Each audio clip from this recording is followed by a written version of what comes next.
RC, তোর জবান বন্ধ হওয়ার সময় এসেছে। বেশি উড়তেছিস না, আমিও দেখবো তোর এই ওড়াউড়ি কতদিন চলে। কথাগুলো বলেই হ্যারি তার অ্যাসিস্ট্যান্ট রিভানকে ডেকে বলে। রিভান, আমার আরসি এর সকল ডিটেলস চাই। রিভান মাথা নাড়িয়ে জি স্যার বলে চলে যায়। আর হ্যারি তখন রাগে ফুঁসতে থাকে। তাকে শান্ত করার জন্য হ্যাভেন এগিয়ে এসে বলে, হ্যারি, শান্ত হও। এখানে ঠান্ডা মাথায় কাজ করতে হবে। আর আরসি নতুন বিয়ে করছে, তবে মেয়েটা নাকি তারই কাজিন। ড্যাডের কথায় হ্যারি ভ্রু কুঁচকে হ্যাভেনের দিকে তাকিয়ে বলে। লাইক সিরিয়াসলি ড্যাড, আরসি এর মতো নরপশু মানুষ খেকো হায়না বিয়ে করেছে? হাউ ফানি ড্যাড, এসব গুজব কুই, আমি তো কিছু শুনলাম না। কি বলছো তুমি? শোনোনি? পুরো লন্ডন জানে তার বিয়ের কথা। আর আশ্চর্যের বিষয়, তার রাহান চৌধুরী যে মিস্টার আরসি, সেটা নিজেই অ্যানাউন্স করে দিয়েছে। হ্যাভেনের কথায় হ্যারি কিছুটা শান্ত হয়ে বলে। মানে কি বলছো তুমি ড্যাড? ও কেন নিজের পরিচয় রিভিল করবে? জানি না, তবে এখন এটাই সবার মুখে মুখে। মেয়েটাকে তুমি দেখেছো ড্যাড? না, দেখিনি। তবে যারাই মেয়েকে দেখেছে তাদের অবস্থাও একই রকম করেছিল মিস্টার আরসি। তবে সবচেয়ে বড় কথা, সে বিয়ে করেছে পুরো শহর জানিয়ে। কিন্তু আমাদের মতো কালো জগতের মানুষদের তো বিয়ে শাদী এসব পোষায় না। তারা চাইলেই যে কোনো মেয়েকে বেডে আনতে পারে। কিন্তু আরসি এর বিয়ের বিষয়টা বুঝলাম না। হ্যারি ঠোঁট বাঁকিয়ে ডেভিল হেসে বলে। মেয়েটাকে তো তাহলে একবার দেখতেই হচ্ছে। ড্যাড, আমি সব দেখে নিব, তুমি টেনশন নিও না। হ্যারির কথায় হ্যাভেন দীর্ঘশ্বাস ফেলে সেখান থেকে চলে যায়।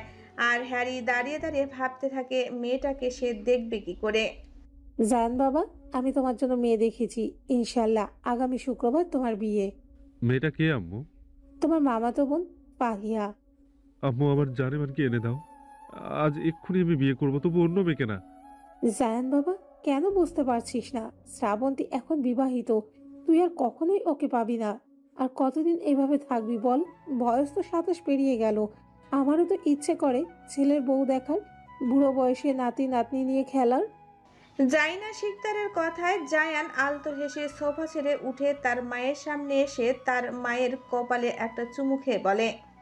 থাক না আম্মু, কিছু ইচ্ছে অপূর্ণ। এক জীবনে আমাদের সব ইচ্ছে পূরণ হয় না আম্মু।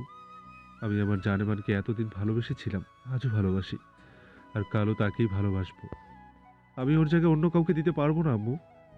আম্মু, তুমি যেমন এক পুরুষ আসক্ত থেকে 31 বছর সংসার জীবন চালিয়ে গেলে আব্বুর সাথে কোনো অভিযোগ ছাড়াই, আমিও না হয় এই জীবন পার করব তাকে ছাড়াই। যদিও আমাদের মুসলিম ধর্মে দ্বিতীয় জন্ম বলতে কিছুই নেই, তবুও আমি আল্লাহর কাছে দুহাত তুলে প্রার্থনা করে বলবো, আল্লাহ, আমাকে যদি আপনি নতুনভাবে বা একইভাবে দ্বিতীয় জন্ম দেন, তাহলে সেই জন্মে অন্তত আমার জানেমানকে আমার করে দিয়েন। এই জীবনটা না হয় আমার শূন্যতায় কাটুক। আচ্ছা আম্মু, যদি কখনো আমি আমার জানেমানকে দ্বিতীয়বার পাওয়ার সুযোগ পাই, তাহলে সেদিন কি তোমার মেনে নেবে আমার জানেমানকে? আমার ছেলে যেটা নিয়ে খুশি থাকবে, আমরা সেটা বিনা বাক্যে গ্রহণ করব। কিন্তু সে দ্বিতীয়বার আর তোমার জীবনে আসবে না বাবা। তাকে আসতে দিবে না রায়হান চৌধুরী। আর শ্রাবন্তী কখনো নিজ ইচ্ছেতেও আসবে না।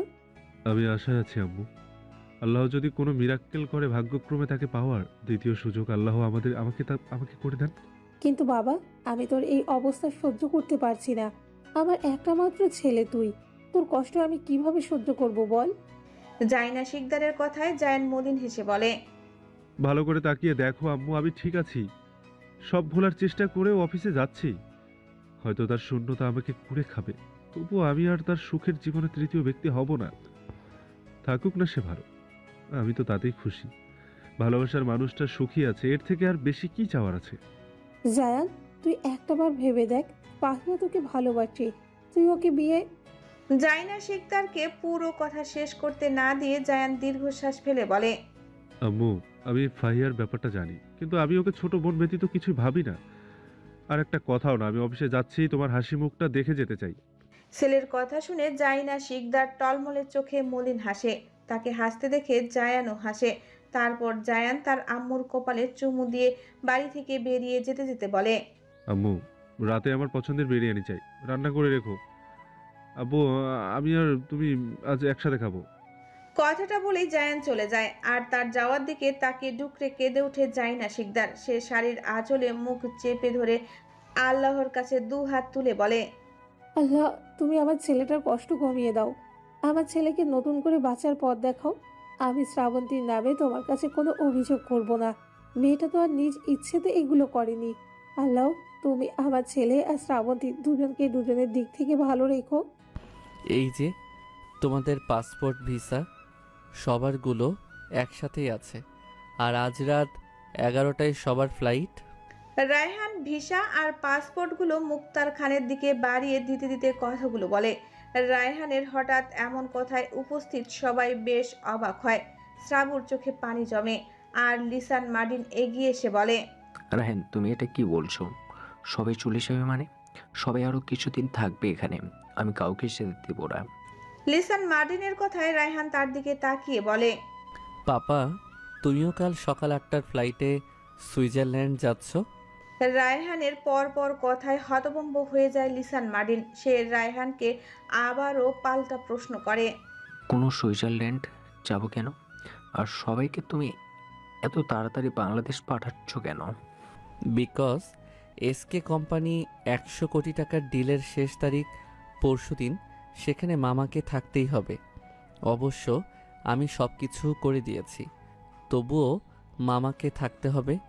আর হৃদয়ের আমার বাংলাদেশের আরসি কোম্পানিতে যেতে হবে। সেখানের স্টাফদের মধ্যে কে না কে আমার প্রোডাক্টে জালিয়াতি করছে। সাইফুল জিজুর আম্মু অসুস্থ। আর বাকি রইল তোমার সুইজারল্যান্ড যাওয়া, সেটা নিয়ে। সেখানে তোমার যেতে হবে পাপা, কারণ এইচপি কোম্পানির নতুন শাখা খুলছি আমি। সেটার কিছু কাগজে সমস্যা হয়েছে, সেটা দেখার জন্য। রায়হানের দীর্ঘ বক্তব্য দেওয়ার পর থামলো। রায়হানের কথাগুলো হয়তো সবাই বুঝতে পেরেছে, তাই আর কিছু বলল না। কিন্তু শ্রাবু, সে কি কিছু বোঝার মতো মেয়ে নাকি? না, সে কিছুই বোঝার মতো মেয়ে না। সে জোরে শব্দ করে কান্না করে ওঠে। তার কান্নার আওয়াজ কানে যেতেই সবাই তার দিকে ঘুরে তাকায়। রায়হান কপাল কুঁচকে তার দিকে তাকায়, আর সবাই ততক্ষণে শ্রাবুকে শান্ত করতে ব্যস্ত।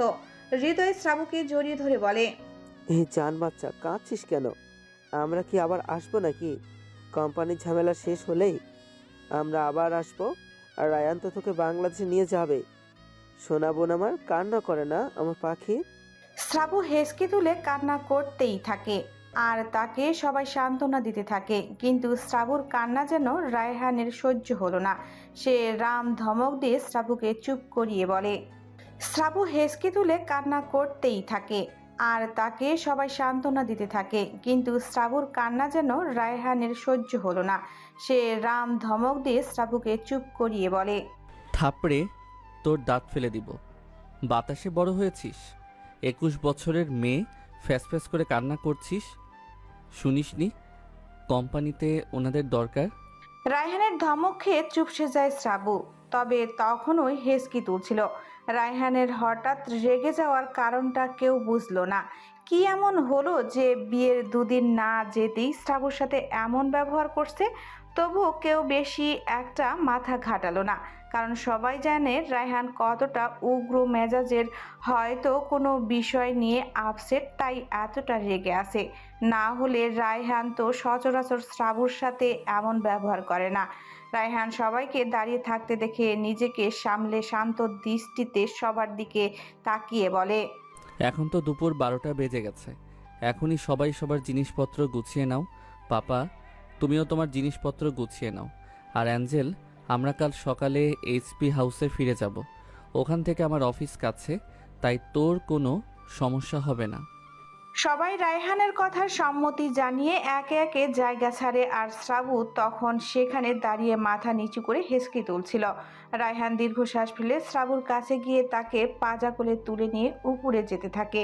নিজেকে হাওয়ায় ভাসতে দেখে থমকে ভরকে যায় শ্রাবু। পরে রায়হানকে দেখে কিছুক্ষণ চুপ থেকে এবার ভ্যা ভ্যা করে কান্না শুরু করে দেয়। তাকে এমন করতে দেখে রায়হান হতাশার নিঃশ্বাস ফেলে বিড়বিড়িয়ে বলে, এই মেয়ের ফ্যাস করে কান্নার অভ্যাস কখনো যাবে না। রায়হানকে বিড়বিড় করতে দেখে শ্রাবু কান্না বন্ধ করে আর চোখে রায়হানের দিকে তাকিয়ে বলে, বিড়বিড় করছেন কেন? তোকে কিভাবে কত প্রকার মশলা মিশিয়ে খাওয়া যায় সেটাই ভাবছি। ইয়াচ্ছি, আপনি মানুষ হয়ে মানুষ খেতে চাইছেন? আমি মানুষ তো নাকি ভ্যাম্পায়ার? তোর যেটা মনে হয় সেটাই আমি। রাক্ষস একটা। Same to. শ্রাবু হতাশার নিঃশ্বাস ফেলে রায়হান শ্রাবুকে নিয়ে রুমে এসে দেখে শাম্মী বিছানায় শুয়ে আছে। রায়হান শ্রাবুকে নিয়ে বিছানায় বসিয়ে দিয়ে শাম্মীকে কোলে নিয়ে শাম্মীর তুলোর মতো শরীরে হাত বুলিয়ে দিয়ে বলে, শাম্মী সোনা, অনেক দিন তো দাদুর বাড়ি থাকলে, এবার নিজেদের বাড়ি ফেরার পালা। তোমার মাম্মাকেও তো সুস্থ রাখতে হবে, তাই না? তোমার দাদু সুইজারল্যান্ড থেকে ফিরলে তোমার দাদুও আমাদের বাড়ি থাকবে, কেমন? রায়হানের এমন আদরের কথায় শাম্মী ম্যাও ম্যাও করে সায় দেয় আর তাদের দিকে এক দৃষ্টিতে তাকিয়ে থাকে শ্রাবু। রায়হান শাম্মীর সাথে কথা বলতে বলতে চোখ তুলে শ্রাবুকে এভাবে তাকিয়ে থাকতে দেখে শ্রাবুকে এক হাতে নিজে জড়িয়ে ধরে বলে, আমার 3টা বেবি চাই, কেমন? রায়হানের হঠাৎ এমন কথায় শ্রাবু লজ্জা পেয়ে যায়, তবুও নিজেকে স্বাভাবিক রাখাতে লজ্জা মাখা মুখশ্রী লুকিয়ে ভ্রু কুঁচকে রায়হানের দিকে তাকিয়ে বলে, 3টা কেন? কারণ আমার আর একটা মেয়ে আর 2টা ছেলে চাই। আর একটা মেয়ে মানে? আমার প্রথম মেয়ে শাম্মী, তাই আর একটা মেয়েই চাই, আর 2টা ছেলে চাই। ও আচ্ছা। হুম আচ্ছা, একটা কথা বলবেন আমাকে? বলবো। বল, কি জানতে চাস? স্বামীকে আপনি কবে থেকে পালছেন? প্রায় 1 বছর আগে থেকে অ্যাডপ্ট নিয়েছিলাম তোর জন্য। তাহলে ও এতদিন এখানেই ছিল? শাম্মী এতদিন পাপার কাছেই ছিল। তাহলে আপনি এতদিন ওর নাম রাখেননি কেন? কে বলেছে রাখিনি? রেখেছি তো। কি নাম ছিল? রাশা। তাহলে এখন যে স্বামী ডাকেন? কারণ শাম্মী নামটা আমার বউয়ের দেওয়া, তাই। শ্রাবু আর কিছু বলে না। রায়হান শ্রাবুকে জড়িয়ে ধরে মাথায় গভীর চুমু খায়। রাত 10টায় সবাই এয়ারপোর্টে বসে আছে। শ্রাবু বিরামহীন কান্না করছে আর তাকে ঘিরে সবাই সান্ত্বনা দিচ্ছে। লিসান মারিনের চোখেও পানি। সে তো ভাবতেই পারেনি তার এত সুন্দর পরিবারটা অল্প দিনের জন্য ছিল। রায়হান, রাজ, মিতুও সেখানে উপস্থিত ছিল আর তাদের চারপাশে গার্ড। লিসান মারিন, সূর্য, সাইফুল, বিথি, রাফিদ আর হৃদয় সুমাইয়াকে জড়িয়ে ধরে কান্নারত কণ্ঠে বলে, পাপাকে ভুলে যেও না, কেমন? আমি বাংলাদেশ আসবো তোমাদের জন্য, আর তোমরাও পাপার কাছে আসবে কিন্তু। সবাই একসাথে মাথা নাড়িয়ে সম্মতি জানায়। কথা বলতে বলতে সময় পার হয়ে যায় আর মাত্র 20 মিনিট বাকি। তাই রায়হান সবাইকে ভেতরে চলে যেতে বলে। মরিয়ম বেগম রায়হানের সামনে এসে মাথায় হাত বুলিয়ে দিয়ে রায়হানকে বলে, আব্বু, আমার মেয়েটাকে দেখে রেখো।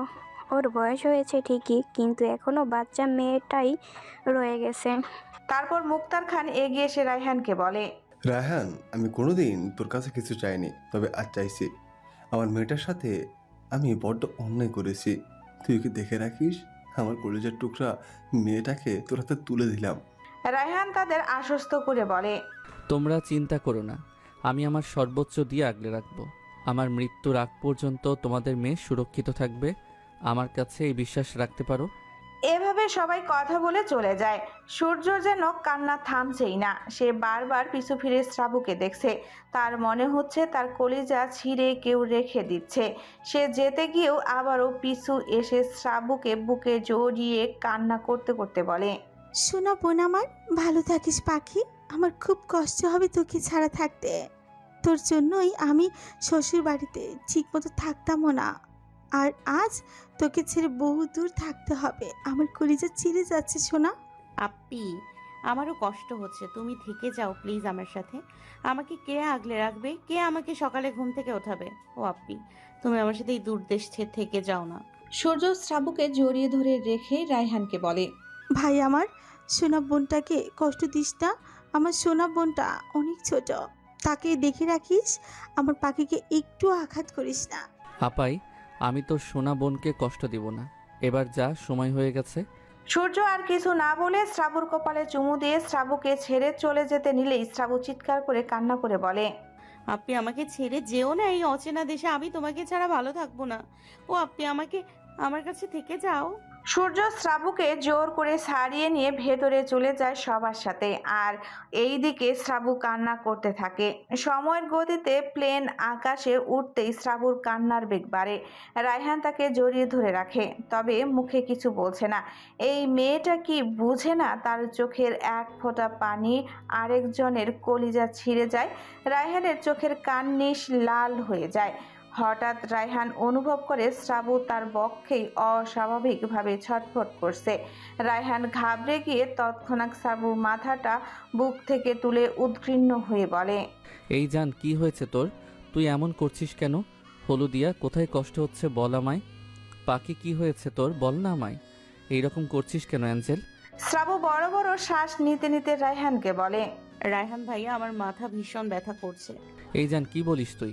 মাথা ব্যথা করছে মানে? এই হাট, কথা বল পাখি। এই আমার ভয় করছে। চোখ খোল পাখি, চোখ খুলে তাকা আমার দিকে সুইটি। রায়হান কথাগুলো বলতে বলতেই খেয়াল করে শ্রাবু নড়াচড়া করছে না। রায়হানের বুকের ভেতরটা মচড়ে ওঠে। সে হুঙ্কার ছেড়ে রাজকে ডেকে বলে, এই রাজ, তাড়াতাড়ি গাড়ি আন। আমার পাখি কথা বলছে না। তাড়াতাড়ি গাড়ি নিয়ে আয়, আমার অ্যাঞ্জেলকে হসপিটালে নিতে হবে। রায়হানের কথা কানে যাওয়া মাত্রই রাজ দ্রুততার সাথে গাড়ি নিয়ে আসে। রায়হান এক সেকেন্ডও দেরি না করে শ্রাবুকে পাজা কোলে তুলে নিয়ে চলে যায় হসপিটালে। আর তাদের যাওয়ার দিকে তাকিয়ে দূর থেকে গাড়ির ভেতরে বসে থেকেই কেউ অদ্ভুতভাবে হেসে বলে, মিস্টার আরসির দুর্বলতা তাহলে এই মেয়ে। ভেরি ইন্টারেস্টিং ব্যাপার। এবার যে করেই হোক মেয়েটাকে চোখের সামনে দেখা প্রয়োজন। কথাগুলো বলেই তার বডিগার্ডও সেখান থেকে চলে যায়। রায়হানের গাড়িটা হসপিটালের সামনে থামতেই রায়হান গাড়ি থেকে নেমে শ্রাবুকে কোলে নিয়ে হসপিটালে দৌড়ে ঢুকে যায়। তারপর নার্সদের চিল্লিয়ে ডাকতেই নার্সরা স্ট্রেচার নিয়ে দৌড়ে আসে। রায়হান শ্রাবুকে স্ট্রেচারে শুয়ে দিতেই নার্সরা দ্রুত তার সাথে শ্রাবুকে নিয়ে যায়। আর তখনই ডক্টর ড্রেকেন লিসওয়ান দৌড়ে রায়হানের কাছে এসে বলে, what happened mister Chowdhury, what happened? ড্রাকেন লিসওয়াস, please save her, save my wife, please doctor. Down, Mr. Chaudhary, down. But first tell me what happened to your wife? Was crying, then suddenly started acting strangely, saying she had a headache, then she became unconscious. অর্থ, সে অনেক কাঁদছিল, তারপর হঠাৎ অদ্ভুত আচরণ শুরু করে, বলে তার মাথা ব্যথা হচ্ছে, তারপর সে অজ্ঞান হয়ে যায়। Mr. Chaudhary, I told you not to put mental pressure on him. It will be case problem in his head. অর্থ, মিস্টার চৌধুরী, আমি আপনাকে বলেছিলাম তার উপর মানসিক চাপ না দিতে, এতে তার মাথায় সমস্যা তৈরি হবে। Doctor, save my wife. I see. Doctor ড্রেকেন লিসান কথা শেষ করতেই দ্রুততার সাথে জায়গা ত্যাগ করে। রাজ রায়হানের পিছু এসে দাঁড়ায়। মিতু আরো আগেই বাড়িতে চলে যায়। রায়হানের চোখে অনুশোচনা। সে কেন আটকালো না তার হলদিয়াকে? কেন সে তাকে কাঁদতে বারণ করলো না? এটা ভেবেই তার কলিজা ছিঁড়ে যাচ্ছে। ততক্ষণে লিসান মার্টিনও চলে আসে হসপিটালে। মূলত লিসান মার্টিন তখন সবার সাথে এয়ারপোর্টের ভেতরে ঢুকে তাদের সব কিছু বুঝিয়ে দিতে। তারপর বেরিয়ে এসে শুনে শ্রাবু সেন্সলেস হয়ে গেছে আর তাকে রায়হান হসপিটালে নিয়ে এসেছে, তাই সেও দেরি না করে হসপিটালে চলে আসে। রাত 3টায় জ্ঞান ফিরে শ্রাবুর। রায়হান তার পাশেই ছিল। আল্লাহর রহমতে মাথায় বেশি চাপ পড়ার আগেই হসপিটালে নিয়ে এসেছিল বলে এ যাত্রায় তার তেমন কিছুই হয়নি। শ্রাবুর চোখ খুলতেই সে সব কিছু ঝাপসা দেখতে পায়। আবার চোখ বন্ধ করে কিছুক্ষণ পর খুলে নিজেকে হসপিটালের বেডে আবিষ্কার করে ঘাবড়ে যায়। তখনই অস্পষ্ট স্বরে রায়হানকে ডাকে, রায়হান ভাইয়া। শ্রাবুর গলার আওয়াজ শুনেই সে শ্রাবুর দিকে তাকায়। রায়হান এতক্ষণ মাথায় হাত দিয়ে নিচের দিকে ঝুঁকে বসেছিল কেবিনের সোফায়। সে উঠে এসে শ্রাবুর সামনে দাঁড়িয়ে বলে, হুশ, কথা বলিস না পাখি, তোর শরীর দুর্বল। আমি এখানে কেন? কি হয়েছে আমার? তেমন কিছুই না, অতিরিক্ত কান্না করার ফলে সেন্সলেস হয়ে গেছিলি। ও এবার চুপচাপ শুয়ে থাক, সকালেই বাড়ি ফিরবো। ঠিক আছে। কথাটা বলেই শ্রাবু আবারও চোখ বন্ধ করে ফেলে। রায়হান এবার একটা টুল টেনে শ্রাবুর মাথার কাছে বসে মাথায় হাত বুলিয়ে দেয়। রায়হান লিসান মার্টিনের সাথে রাজকেও পাঠিয়ে দেয় বাড়িতে। শ্রাবুর তেমন কোনো সমস্যা হয়নি শুনে এমনিতেও সকাল 9টায় আবার লিসান মার্টিনের সুইজারল্যান্ডের ফ্লাইট। সকাল 7টায় রায়হান শ্রাবুকে কোলে নিয়ে তার পোর্টসে বসিয়ে দেয়। কড়া পাওয়ারের ঔষধ দিয়েছিল বিধায় শ্রাবু এখনও ঘুমে আছে। তাই রায়হান তাকে এভাবেই হসপিটাল থেকে এভাবেই নিয়ে বেরিয়ে যায়। রাজ ড্রাইভিং সিটে বসা, তাই রায়হান শ্রাবুকে নিয়ে পেছে বসে পড়ে। তারা বসতেই রাজ গাড়ি স্টার্ট করে। 30 মিনিটের ভেতরে তারা মার্টিন হাউসে চলে আসে। ততক্ষণে লিসান মার্টিন ব্যাগ প্যাক করে বসেছিল ড্রয়িং রুমে রায়হানের আসার অপেক্ষায়। রায়হান শ্রাবুকে রুমে শুইয়ে দিয়ে আসে। নিচে এসে লিসান মার্টিনকে সব কাগজপত্র বুঝিয়ে দেয়। অনেকক্ষণ পর তাদের কথা বলার মাঝেই শ্রাবু ক্লান্ত শরীর নিয়ে নিচে আসতেই লিসান মার্টিন বলে, মামনি তুমি নিচে আসলে কেন? তুমি এখনো অনেক দুর্বল, রুমে গিয়ে শুয়ে থাকো। আমি তো যাওয়ার আগে তোমার সাথে দেখা করেই যাব। শ্রাবু সিঁড়ি বেয়ে নামতে গিয়ে হোঁচট খেতেই রায়হান দৌড়ে গিয়ে তাকে ধরে ফেলে। শ্রাবু ক্লান্ত চোখে রায়হানের দিকে তাকায়, তারপর মৃদু হেসে লিসান মার্টিনকে বলে, পাপা তুমি কবে আসবে? শ্রাবুর কথায় লিসান মার্টিন বলে, আমি খুব শীঘ্রই আসবো মামনি। আসার সময় আমার জন্য এখান থেকে চকলেট আর ড্রেস আনবে কিন্তু। শ্রাবুর কথায় লিসান মার্টিন শব্দ করে হেসে বলে, আনবো মামনি, সব আনবো তোমার জন্য, কিন্তু তোমাকেও সুস্থ থাকতে হবে, তাহলেই আনবো। আচ্ছা ঠিক আছে। কথা বলা শেষ হতেই লিসান মার্টিন বেরিয়ে পড়ে। শ্রাবুর সাথে যেতে চাইলে রায়হান নিষেধ করে দেয়। রায়হান আর রাজ লিসান মার্টিনকে এয়ারপোর্টে নিয়ে যায় আর বাড়ির সার্ভেন্ট রাশিকাকে বলে যায় শ্রাবুকে দেখে রাখতে। রাশিকাও মাথা নাড়িয়ে সম্মতি দেয়। তারা এয়ারপোর্ট আসতেই তাদের সাথে দেখা হয়ে যায় হ্যারির। হ্যারি তাদের দেখে মুখে শয়তানি হাসি ঝুলিয়ে তাদের কাছে যায়। তবে রায়হান হ্যারিকে দেখে একদম স্বাভাবিক হয়ে দাঁড়ায়, যেন সে জানতো হ্যারি এখন এখানে থাকবে। হ্যারি রায়হানের সামনে এসে দাঁড়িয়ে হ্যান্ডশেক করার জন্য হাত বাড়িয়ে বলে, হ্যালো মিস্টার আরসি। তবে এর উত্তর রায়হান কিছু বলে না। সে চুপচাপ কপাল কুঁচকে হ্যারির দিকে তাকিয়ে দাঁড়িয়ে আছে বুকে 2 হাত গুজে। রায়হানকে হাত মিলাতে না দেখে হ্যারি হাত গুটিয়ে নেয়। হ্যারি এবার লিসান মার্টিনের সাথে কথা বলতে গেলে সেও অন্যদিকে মুখ ঘুরিয়ে ফেলে। হ্যারি রাজের দিকে এক পলক তাকায়, রাজও তার দিকে তীক্ষ্ণ দৃষ্টিতে তাকায়।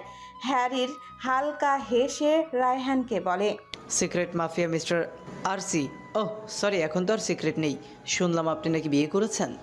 রায়হান তখনও কোনো উত্তর করল না, বরং তীক্ষ্ণ দৃষ্টিতে তাকিয়ে রইল হ্যারির দিকে। হ্যারি রায়হানকে কথা বলতে না দেখে ঠোঁট বাঁকিয়ে হেসে বলে, বাহ, গ্যাংস্টার জগতে থেকেও বিয়ে করেছেন, বেশ ভালো তো। মেয়েটাকে একবার দেখতেই হয়। কে সে যে মিস্টার আরসি সব কিছু জানার পরেও ক্রিমিনাল একজনকে বিয়ে করলো?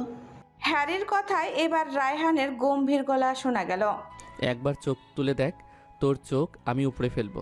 অফস, ভয় পেয়ে গেলাম। ভয় তো তোর আমাকে পেতেই হবে। কেন ভাই, তুই ভাগ না ভাল্লুক যে ভয় পাবো? রায়হান আলতো হেসে বলে, আমি বাঘও না ভাল্লুকও না, আমি তোদের মতো জানোয়ারদের জমদূত। রায়হানের এই কথাটাই যেন হ্যারির ভেতরে কাঁপন ধরে গেল। সে জানে রায়হান কতটা ভয়ঙ্কর মানুষ, তবুও নিজেকে শক্ত রেখে ঠোঁট প্রসারিত করে হেসে বলে, জমদূত তো আমিও তোর হতে পারি।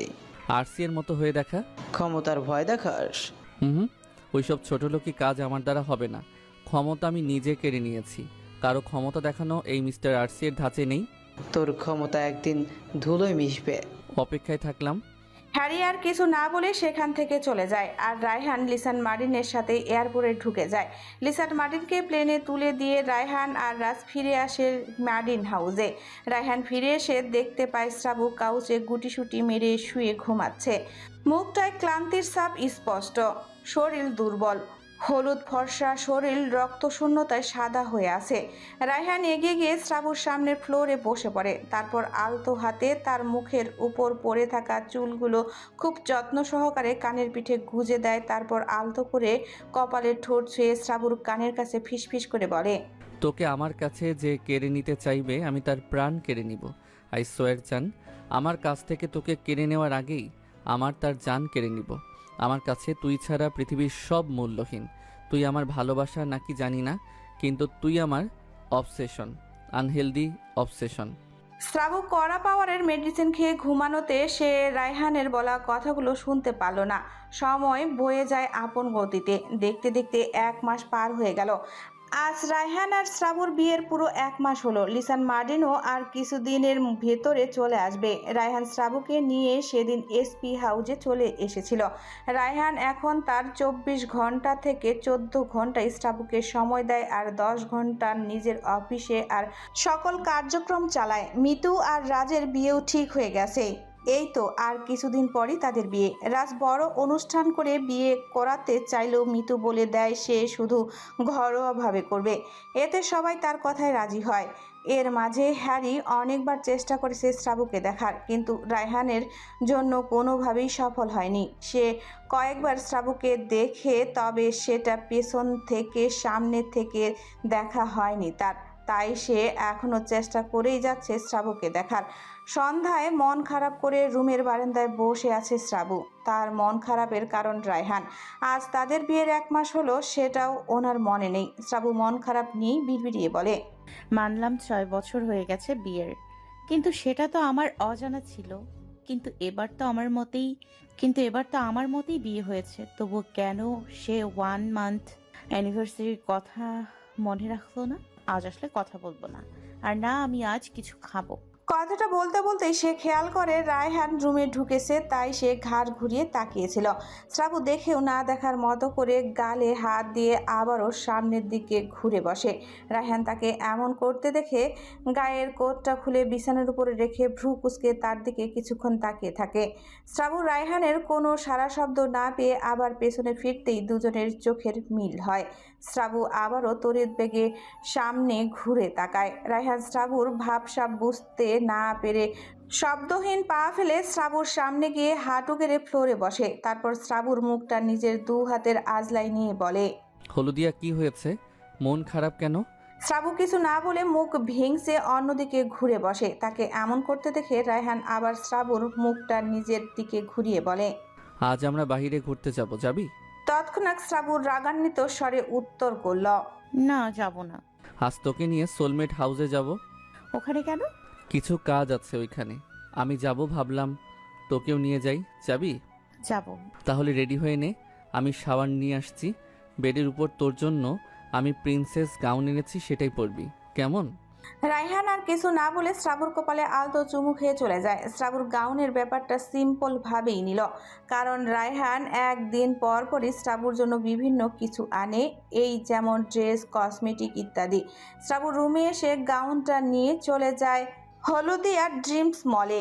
এর ভেতরে শ্রাবু এই ড্রিম মলের এই 1 মাসে আরও বেশি ভরে গেছে। আগে থেকে এখন সব কিছু আরও দ্বিগুণ হয়ে গেছে, আর এসব কিছুই রায়হান করেছে। রায়হান শাওয়ার নিয়ে আস্তে আস্তে শ্রাবু তৈরি হয়ে যায়। রায়হান শ্রাবুর ড্রিম মলে ঢুকে শ্রাবুকে দেখে থমকে যায়। শ্রাবুকে এই লাল কালার প্রিন্সেস গাউনে যেন সত্যি তাকে প্রিন্সেস লাগছে, তবে একটা ক্রাউন মাথায় দিলে তাকে পুরোই প্রিন্সেস লাগবে। লাল প্রিন্সেস গাউনের সাথে গলায় সাদা ডায়মন্ডের নেকলেস, কানের দুল, হাতে ডায়মন্ডের ব্রেসলেট, সাথে হালকা মেকআপ, প্রসাধনীর সাজ, ঠোঁটে লাল টকটকে লিপস্টিক, চোখে আইশ্যাডো, গালে হালকা লাল ব্রাশ। রায়হান যেন তার হলুদিয়াকে নতুন করে আবার দেখল। রায়হান এগিয়ে এসে নেশালো কণ্ঠে বলে, সুইটি, তোর ঠোঁটে লিপস্টিকটা আমাকে টানছে, একটা চুমু খাই। শ্রাবণ নাক মুখ কুঁচকে বলে, ঢং, শুনুন তো ভাল লাগছে না। রায়হান যেন শ্রাবুর কথাটা শুনেও শুনল না।